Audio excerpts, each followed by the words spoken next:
ഇന്ന് നമുക്ക് നല്ല ആരെടുത്തിട്ടുള്ള കലത്തപ്പം എങ്ങനെ ഉണ്ടാക്കുന്നത് നോക്കാം. ഇതുപോലുള്ള ഒരു നായിൽ 1.5 നാഴി പച്ചരിയാണ് ഞാൻ എടുത്തിട്ടുള്ളത്. അതിലേക്ക് കുറച്ച് വെള്ളം ഒഴിച്ച് നമുക്ക് കുതിർക്കാനായിട്ട് എടുത്തു വെക്കാം. ഒരു 3-3.5 മണിക്കൂറിന് ശേഷം നമുക്ക് എടുത്തു നോക്കാം. ഇപ്പോൾ നന്നായിട്ട് കുതിർന്ന് വന്നിട്ടുണ്ട്. ഇനി ഇത് വെള്ളം മാറ്റി നമുക്ക് മിക്സിയുടെ ജാറിലേക്ക് ഇട്ട് കൊടുക്കാം.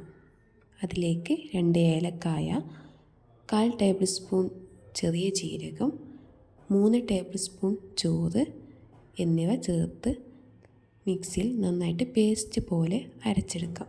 വെള്ളം ഇതിൻ്റെ കറക്റ്റ് ലെവലിലാണ് വേണ്ടത്. ഇപ്പോൾ നന്നായിട്ട് പേസ്റ്റാക്കി അരച്ചെടുത്തിട്ടുണ്ട്. ഇത് നമുക്കൊരു പാത്രത്തിലേക്ക് മാറ്റാം. ശേഷം 6 ആണി ശർക്കരയാണ് എടുത്തിട്ടുള്ളത്. ചെറിയ മധുരം വേണ്ടവർക്ക് ഒരു 4 ആണി ശർക്കര മതിയാകും. ശർക്കര നല്ല രീതിയിൽ ഉരുകിയതിന് ശേഷം ചൂടോടെ തന്നെ ഈ മാവിലോട്ട് ഒഴിച്ചു കൊടുക്കാം. അപ്പോൾ തന്നെ നന്നായിട്ട് മിക്സ് ചെയ്യുക. പിന്നെ 1/4 ടേബിൾ സ്പൂൺ ഉപ്പ്, ചെറിയ ജീരകം, 1/4 ടീസ്പൂൺ സോഡപ്പൊടി എന്നിവ ചേർത്ത് നന്നായിട്ട് മിക്സ് ചെയ്യുക. ഇനി നമ്മൾ ഉണ്ടാക്കാൻ ഉദ്ദേശിക്കുന്ന ചട്ടി അടുപ്പത്ത് വെച്ച് അതിലേക്ക് 1.5 ടേബിൾ സ്പൂൺ നെയ്യ് ഒഴിക്കുക. അതിലേക്ക് തേങ്ങാക്കൊത്ത് ഇട്ട് അത് നന്നായിട്ട് ബ്രൗൺ കളറാകുന്നത് വരെ വറുത്തെടുക്കുക.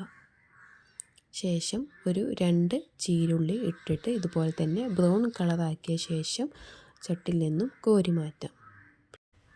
ഇനി ഈ ചൂടായ ചട്ടിയിലേക്ക് പകുതി മാവ് ഒഴിച്ച് കൊടുക്കാം. അതിന് മേലെ ഗാർണിഷായിട്ട് നമുക്ക് ഈ തേങ്ങാക്കൊത്തും ചീരുള്ളിയും ഇട്ട് കൊടുക്കാം. ആദ്യത്തെ 30 സെക്കൻഡ് ഫുൾ ഫ്ലെയിമിലും ശേഷം 20 മിനിറ്റ് ലോ ഫ്ലെയിമിലും വെച്ച് നമുക്ക് വേവിച്ചെടുക്കാം.